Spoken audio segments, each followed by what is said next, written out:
Bueno, me detuvo este artículo, es un artículo de análisis, de opinión, que habla respecto a la desigualdad en el aprendizaje y una suerte o infortunio de discriminación.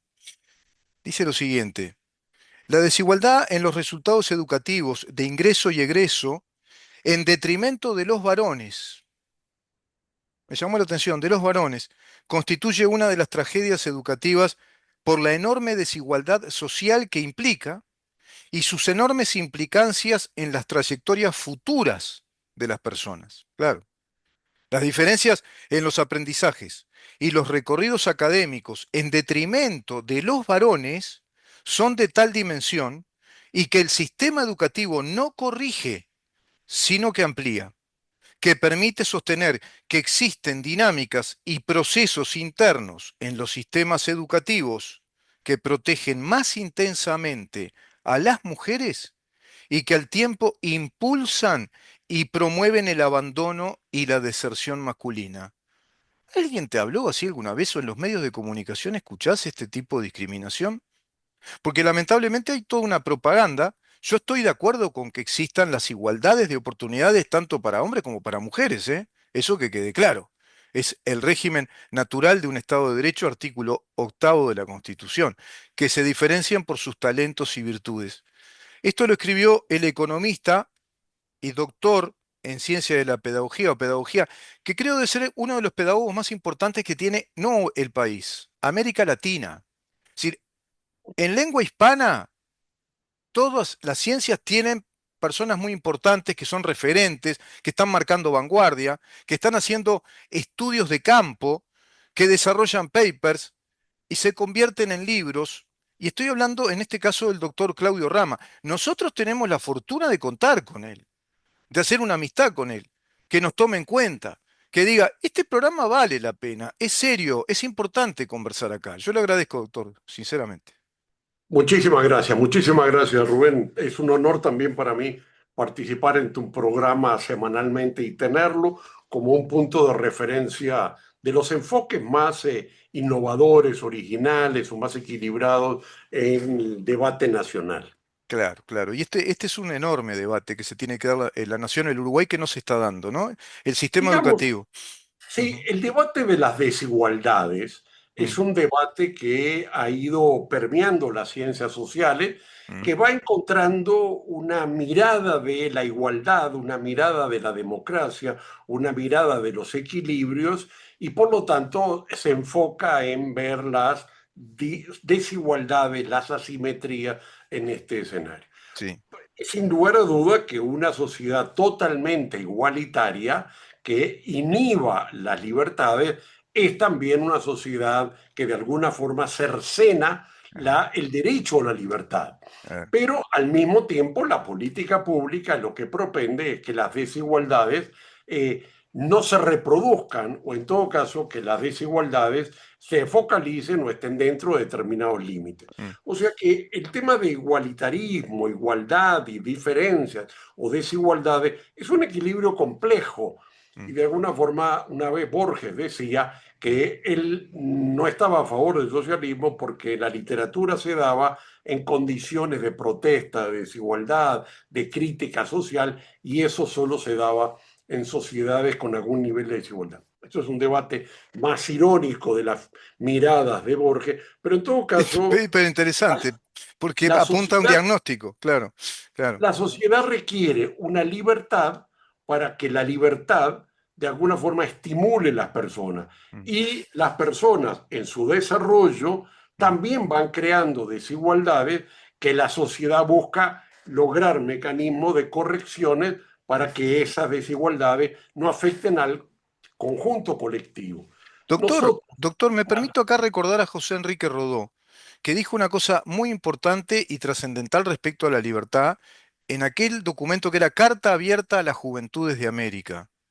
Y manifestaba como un liberal, que yo creo que ha sido el más eminente de los filósofos que hemos tenido. Él dice, no es lo mismo la libertad que la igualdad.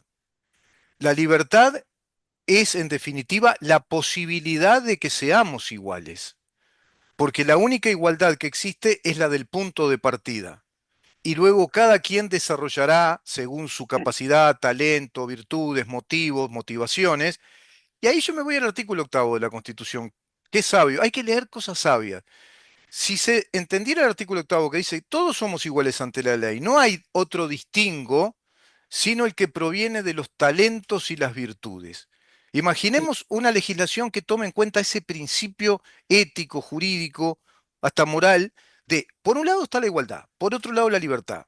Y la igualdad tiene que estar en el punto de partida. Si no tenemos un mismo sistema educativo que le aporte a todos los elementos por igual necesarios para que puedan desarrollarse, como la alimentación, doctor. Si tenemos niños bien alimentados y otros que ya no están bien alimentados, recuerdo que en mi época se decía, este jugador juega bien, pero está mal puchereado desde la infancia. Es también cierto, y cuidado, que hay una discusión muy compleja entre igualdad y políticas activas de compensación. Mm, O sea que, de alguna forma, la sociedad tiene que ser una sociedad igualitaria, pero también tiene formas y mecanismos para que busque compensar algunas desigualdades de origen o algunas desigualdades de recorrido. O sea, las personas con discapacidad que tienen determinadas problemáticas, los núcleos vulnerables, las personas del interior. O sea que una sociedad mm, tiene también que velar globalmente como sociedad. mm, Entonces, ahí básicamente es que el desarrollo de la política pública no limite el escenario de las libertades individuales, pero también que el desarrollo de las libertades individuales no genere desequilibrios que conspiren contra los niveles de funcionamiento que tiene una sociedad con sus equilibrios. La discusión de la mm. política de compensación es muy compleja y en algunos casos se considera que es inconstitucional porque las constituciones establecen la igualdad de todos ante la ley, pero en algunos casos hay compensaciones. Y lo que se ha tratado es que las compensaciones sean medidas, equilibradas, que de alguna forma no sean regalos y que al mismo tiempo sean lo más ajustadas a los momentos coyunturales o a la necesidad. En este escenario, lo que yo constato en materia educativa es que primero la educación genera una desigualdad entre los que estudian y no estudian. Eso es un tema, Por aquellos ejemplo. que tienen la posibilidad, el esfuerzo, la voluntad, la disposición, la familia El o los contexto recursos. familiar, ¿no? Es decir, los recursos humanos familiares. Ahora, doctor, eso que usted dice, a mí me lleva rápidamente a esta idea. Cuando hablamos de políticas compensatorias o de resarcimiento a asimetrías, hablamos de dinámica. La sociedad es dinámica, va teniendo trayectos. Hay desatenciones de parte de las políticas públicas o están demasiado embargadas por una ideología que sesga y no deja ver ciertas cosas. Y a mí se me ocurre esta idea. Ahí tiene que estar la tarea del Estado del monitoreo de esas desigualdades, porque la libertad emprende su marcha y le da para adelante. Y ahí tiene que estar el Estado monitoreando esas desigualdades que tienen un problema de punto de partida. Y yo Sí, quito el digamos, concepto de igualdad ante la ley, que es otra cosa. La ley dice otra cosa respecto a la igualdad, que eso es la igualdad de... La ley nos trata a todos por igual, pero hay temas sociales, económicos que escapan a ese punto. cuando se discutía en el siglo XVIII y principios del XIX el tema de los impuestos a la renta, Eh, de alguna forma el tema era buscar compensar riquezas y había una función de redistribución que de alguna forma está puesta a determinados equilibrios. Cuando uno dice redistribuye ingresos, tiene que tener los límites de que de alguna forma no limiten que las personas quieran encontrar su propio desarrollo, porque entonces viven del Estado o viven de los recursos de otros. Y no Este es un limitar tema bien. la fuente de ingresos, a su vez, no limitar la fuente que genera esa distribución. Las libertades de las personas, sus esfuerzos, sus vocaciones. Ah, A mí lo que me interesa marcar en este artículo que pongo que la desigualdad educativa tiene cara en Uruguay de varón, y de alguna forma lo contrasto cuando en la década del 2000, como director de la UNESCO, me tocó hacer el primer estudio grande en América Latina sobre la desigualdad de acceso de las mujeres a la educación superior. ah. Y en casi todos los países de América Latina mm, había desigualdades de acceso a las mujeres claro, y mucho más fuerte también en los niveles de maestría, de claro, doctorado, las tasas de egreso. Y eso era una realidad. Y esa realidad empezó que en 1950, en 1960, las mujeres eran apenas el 25% de la matrícula y eso fue cambiando. sí, Entonces, lo que hay que ver es en sí, este tema de las desigualdades, la evolución que tienen, porque en algún momento dinámicas que había desigualdades se lograron corregir claro, con política o con dinámicas sociales y crearon otras desigualdades. claro, Y aquí lo que estamos lentamente constatando es que no es que hay una feminización, lo que estamos teniendo es una desmasculinización de la dinámica educativa y que de alguna forma está creando o ya ha creado y ya existe una enorme desigualdad educativa que se está reproduciendo y se está ampliando. mm, No es que se está reduciendo. En ese sentido, lo que hago es una mirada y esa mirada me llevó primero a cuando salió un pequeño estudio que hizo el INEP, pequeño porque pocas páginas, pero muy interesante, el segundo que hacen, sobre las desigualdades de las personas con discapacidad en el sistema educativo.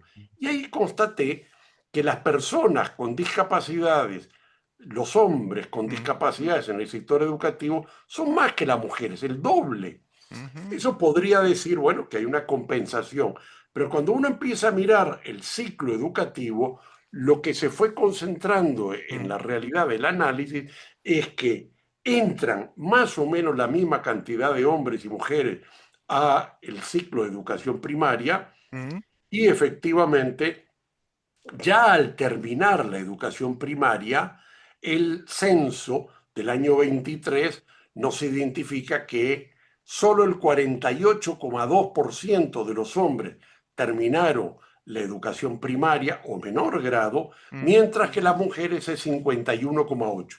O sea que se arranca igual, prácticamente sí, incluso al nacer hay más hombres que mujeres ujú, y durante el recorrido de primaria ya ujú, empezamos a ver al terminar una leve desigualdad en relación a la sí, terminación o inclusive no terminación para los hombres según el censo nacional mm. de estadística de las personas de más de 25 años. O ¿Me sea deja que leer esa parte de ese censo que usted dice acá? Porque están los datos específicos. Dice, sí, sí, el estudio encontró que la prevalencia de la discapacidad en primaria es del 3,2%, 2,3% leve o moderada y 0,9% severa o muy severa, con una concentración en los varones. 2,2% son varones, 1% niñas. Esto respecto a las discapacidades, ¿no? La desigualdad. sí, Después dice, de los alumnos identificados con discapacidad y que asistían a escuelas públicas en el 2020, el 95,1% continúa vinculado a la ANEP. En 2021, pero dicho porcentaje va descendiendo paulatinamente en los siguientes años. 91,4% en 2022, 89,9% en 2023, 81,6% en 2024. van Otro dato. abandonando las personas con discapacidad, pero abandonan más Ma- los hombres claro, que las mujeres. Al terminar el ciclo, el artículo dice, según los datos del censo 23, se puede identificar que mientras el 48,2% de los hombres alcanzaron la educación primaria o menor, en el caso de las mujeres ellos tuvieron una posición ligeramente superior con una participación del 51,8%.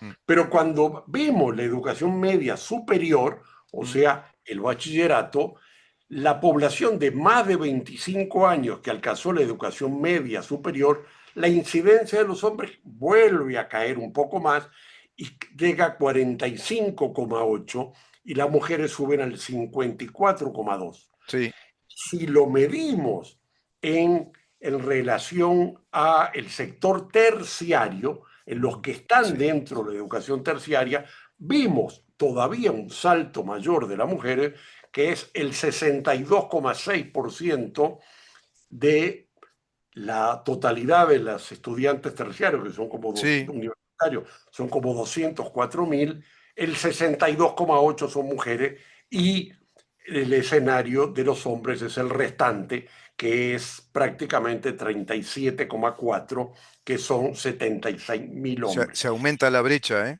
que aumenta la brecha. Sí, Y efectivamente, cuando vamos al escenario de el egreso finalmente, sí, ¿correcto? El egreso de todo el nivel superior, las mujeres todavía son un poco más, son el 64%, sí. mientras que el escenario de los hombres son el 36%.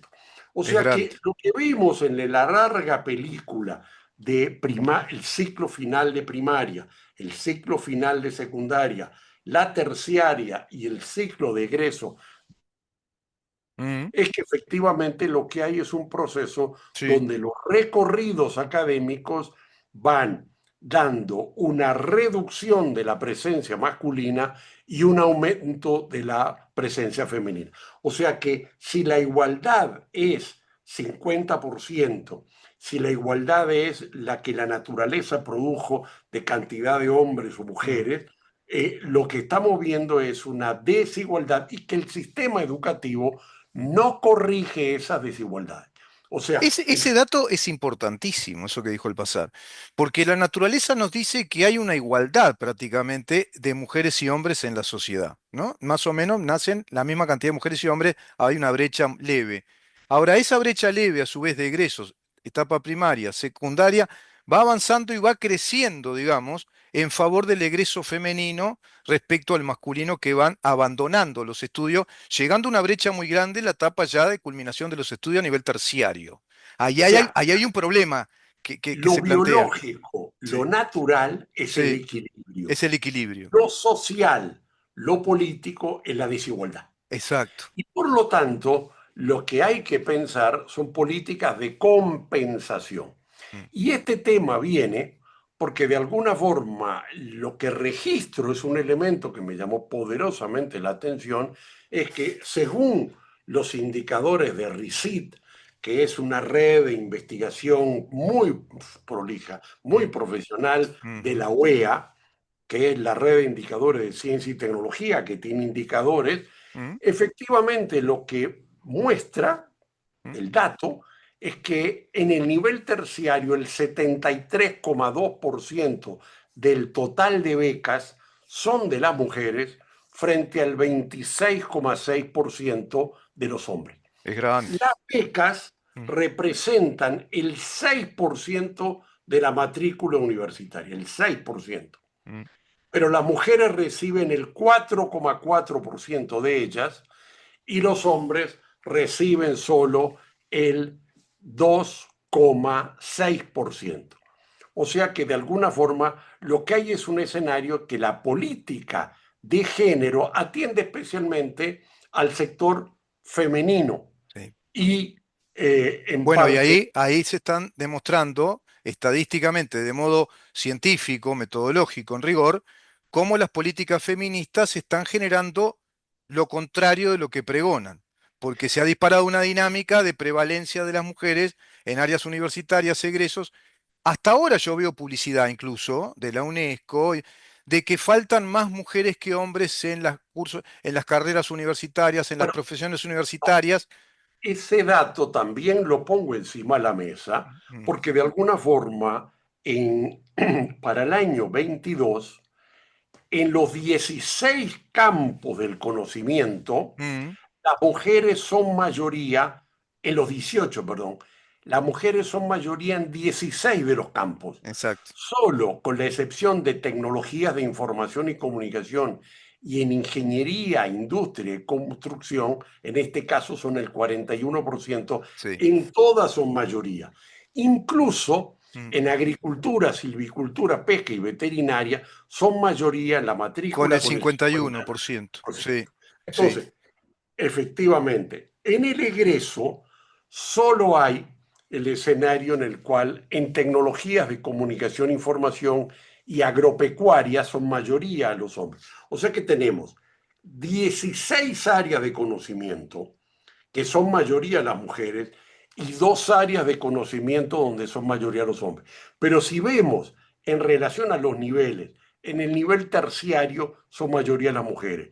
En el nivel de grado son mayoría. En el nivel de maestría son mayoría. Y en el nivel de doctorado son mayoría. O sea que en todos los niveles universitarios y Ujú. en 16 de los 18 Claro, campos del conocimiento claro, efectivamente son mayoría.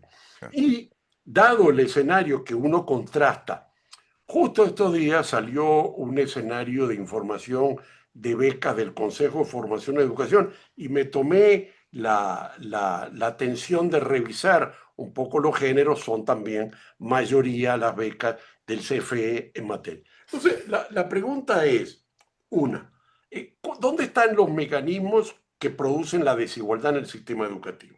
Claro. O sea, ¿existen esos mecanismos? Bueno, lo que yo constato es que analizado un caso de becas, efectivamente hay un mecanismo que refirma la desigualdad.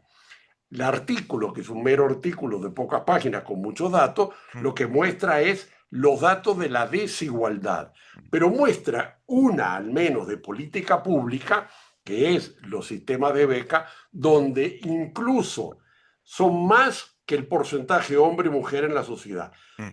Ese 76,3% de beca es más que la matrícula de las mujeres y es más que la tasa de egreso. O sea que tienen una sobredimensión en Claro, becas claro. que no tienen en ninguno de los indicadores. Mucho más positivo Sí, el escenario. sí, sí. Por lo tanto, de alguna forma hay una reflexión de cómo se construye la igualdad. Y ahí La penetran igualdad, en el factor causal, digamos, ¿no? Es decir, ¿cuáles son los mecanismos que están provocando esta desigualdad? Porque está el diagnóstico, están los datos y usted ahora está entrando en ese tema, según me dice de acuerdo a ese artículo. Hay que ver, bueno, ¿qué está produciendo esta desigualdad? Algo está pasando, que cada vez más grande la brecha en ese mapa digamos, del universo universitario, ¿no? es claro que los hombres trabajan, y eso la estadística lo muestra, Sí, sí, trabajan más horas sí, sí. que las mujeres. Es cierto que la tasa de empleo de los hombres es más que la tasa de empleo de la mujer. O sea que hay algunos factores que llevan a que los hombres van al mercado de trabajo antes que las mujeres y Mm, tienen una presencia en el mercado de trabajo mayor y por lo tanto las mujeres tienen un mayor vocación, posibilidad, escenario para formar capital humano.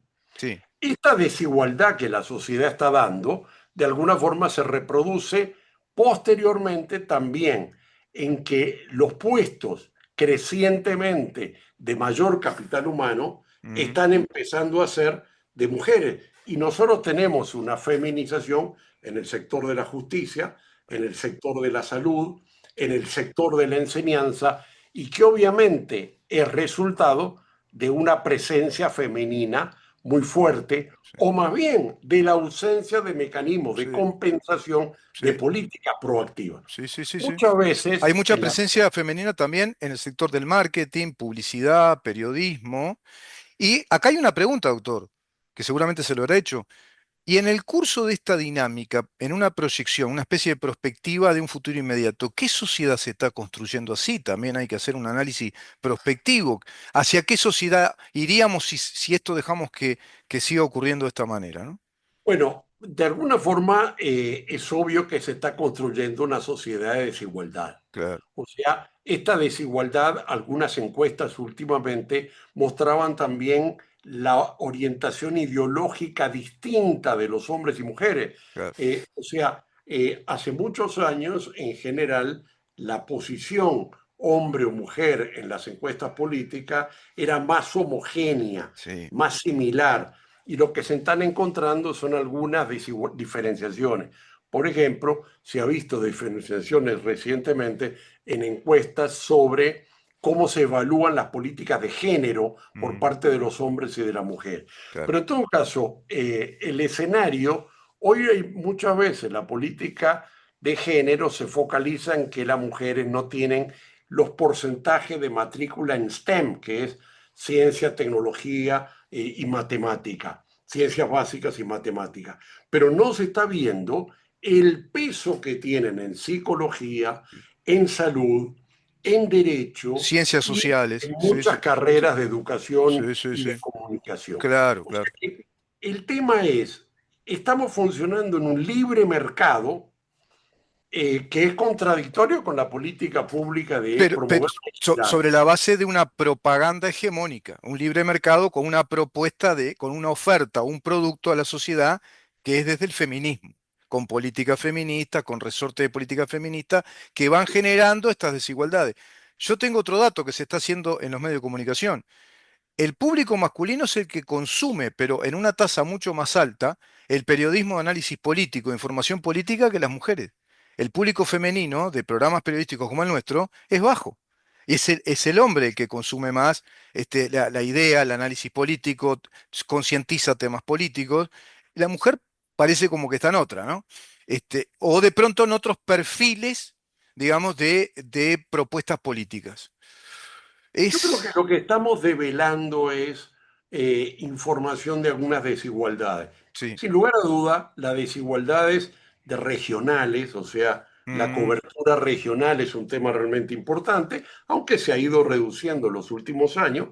La desigualdad de los sectores de menores niveles de quintiles de Sí, ingreso es enorme y eso no se ha podido sí. resolver. Mire, Entonces, cuando venimos viendo con usted la desigualdad de los pero egresos de la universidad privada con la pública, pero a su vez la desigualdad de que los que egresan de la privada tienen más puestos de jerarquía y de relieve social que los de la pública. Y ahora estamos viendo esta desigualdad de géneros, ¿no? sí, esta desigualdad de género se va a conectar, y eso lo vamos a trabajar en algún artículo posterior, con la desigualdad de ingresos, porque quienes más desertan son los pobres hombres y no las mujeres pobres. Ah, O sea que lo que estamos teniendo es que no solo la educación, la desigualdad educativa tiene cara de varón, sino tiene cara de varón pobre, de ah, varón de ingresos, de menos niveles de ingreso. Y también vamos a encontrarlo que la desigualdad educativa tiene cara de varón, de estudiante del interior y de persona de familia de menores niveles de ingreso. de bajos Y eso recursos. Claro. construye un panorama de desigualdades, sobre todo en el interior del país, de grupo social. Cuando Mm, decimos el interior, mm. no estamos hablando del interior No, profundo, no, no. estamos hablando también de toda la zona de Urbanas, Canelones y claro. San José, y aún el interior de Montevideo, porque efectivamente ahí se notan niveles de desigualdad. Y a O nivel sea, de población urbana, ¿no? También, no solo el a nivel de interior, población urbana. no, no es el interior campero, digamos. No, y esto nos plantea un poco la necesidad también, Mm. y es parte de una reflexión de volver a poner en la mesa la necesidad de una universidad virtual, la necesidad de la enseñanza virtual, Eh, para que más personas que de alguna forma tienen enormes dificultades porque trabajan los claro, varones, claro. puedan de alguna forma también, igual también las mujeres que tienen el Sí. trabajo muchas veces del hogar, de alguna forma es el tema. Doctor, ¿le Ok, parece tratar ese entonces, tema en la próxima? Por sí, ejemplo, sin lugar a dudas. y me resulta interesante ese núcleo que usted está planteando ahora al final, esa desigualdad que es social, es económica, es cultural, porque todo eso tiene cara de varón pobre, de varón del interior, obligado a salir a trabajar, y ahí viene la universidad virtual de nuevo, ¿no? Democratizar el sistema educativo. El nombre del artículo me salió por un trabajo maravilloso, un libro que escribió hace muchos años Ana Inés de Torre, que se llamaba La nación tiene cara de mujer y que hablaba de los valores de la libertad, de la bandera, Ujú. del obelisco, de la justicia, que un poco siguiendo la imagen de Delacroix, el cuadro de la Revolución Francesa y la Sí, mujer con el pecho al aire y la bandera. desencadenada y representando la O sea libertad. que los valores Ah. de igualdad, desarrollo, libertad eran valores femeninos, la justicia, la La libertad, diosa Libertas en la bahía de Nueva York, claro. correcto. Y ahora lo que empiezo a encontrar es que de alguna forma lo que estamos teniendo es la ausencia de varones en las sociedades y en las posiciones de mayor desarrollo. Pero la seguimos. Doctor, muchísimas gracias porque este es un capítulo importante de este ciclo que estás analizando, que es las desigualdades. Usted está analizando distintas desigualdades que se van planteando en el sistema educativo, en el modelo universitario uruguayo, ¿no? Son las tragedias Las universitarias. tragedias, las Todo esto es tragedias. parte de una reflexión y una mirada, de una investigación sobre las diversas tragedias universitarias que esperamos terminar en un libro para fines de año, comienzo del año próximo, sobre el conjunto de tragedias que de alguna forma se desarrollan en los Mm, sistemas universitarios y educativos y que se transfieren sobre la sociedad o mm. que la sociedad transfiere sobre los sistemas educativos. Veremos, doctor, usted compendiando todos esos libros y armándolo en capítulos y que sea una enciclopedia que se titule Las tragedias de la educación en Uruguay. Sería interesante, ¿no? Varios volúmenes, como la No, bueno, obra vámonos mayor. solo en uno solo con los diversos capítulos de estas diversas tragedias vistas sectorialmente. Hemos identificado unas 13 a 14 que son parte de las ¿Mm? diversas tragedias y que conforman un panorama que, más allá de la fortaleza que puede tener el sistema educativo, que ¿Mm? los tiene como siempre, cuando uno analiza siempre Claro, claro, críticamente todo es las analizable, claro, debilidades o las amenazas, claro, obviamente mira más los focos de la tragedia, que son donde se necesita política pública. La claro. política pública no debe estar donde está bien, sino Claro. donde está mal. Tiene que estar en el lugar que tiene que estar y utilizar bien los recursos. Es como el médico que hace el análisis crítico del diagnóstico. Si no se hace el diagnóstico adecuado, se encuentran fortalezas y debilidades en ese organismo. Son El análisis críticos. médico Yo igual soy más nunca te dice optimista, lo ¿eh? que está bien. Soy El más médico no te optimista. dice lo que está bien, te dice lo que está mal. No, incluso me decía el médico el otro día algo muy interesante. Me decía, mira, lo más importante de las ecografías es que te dan todos los datos negativos, pero en el sentido positivo. ¿Qué quiere decir? Barre todo en una información, te dice todo lo que no tenés de malo. Eso es lo que hace una ecografía. Te dice, esto no hay, no hay tumor, no hay quiste, no hay, no sé, lo que sea, no hay un órgano muy grande. Descarta todos los factores negativos de salud, ¿no? Y bueno, es lo mismo, ¿no? Buscar, ver dónde está todo lo que... A ver, hay cosas negativas. Bueno, acá no hay nada negativo. Acá, diagnóstico. Yo soy más optimista. Igual, yo me imagino, visualizo en los anaqueles de una biblioteca, 5, 6, 8 tomos, las tragedias educativas del Uruguay, doctor Claudio Rama, la obra mayor, ¿por qué no? ¿Por qué no? No, sí, bueno, ya he hecho sobre la educación superior en Uruguay, tengo dos libros. Este sería el tercero, o sea, vamos en camino de esa biblioteca que tú esperas. Claro. Los años nos darán Sí, la sí, posibilidad, tal vez. sí, Dios mediante sí será. Y tiene ya más de 27 libros, ¿no? ¿Cuántos libros tiene? Sí, Sí, más o menos, y 28, bueno, 20. ¿qué le parece? Llenamos un anaquel de una biblioteca. Doctor, le agradezco un montón, la seguimos en la próxima, si le parece. Muchas gracias, que pases muy bien. Que pase muy bien, ¿eh? El doctor Claudio Perfecto. Rama conversando con nosotros respecto a las tragedias universitarias y del sistema educativo en el Uruguay. Vamos a una pausa.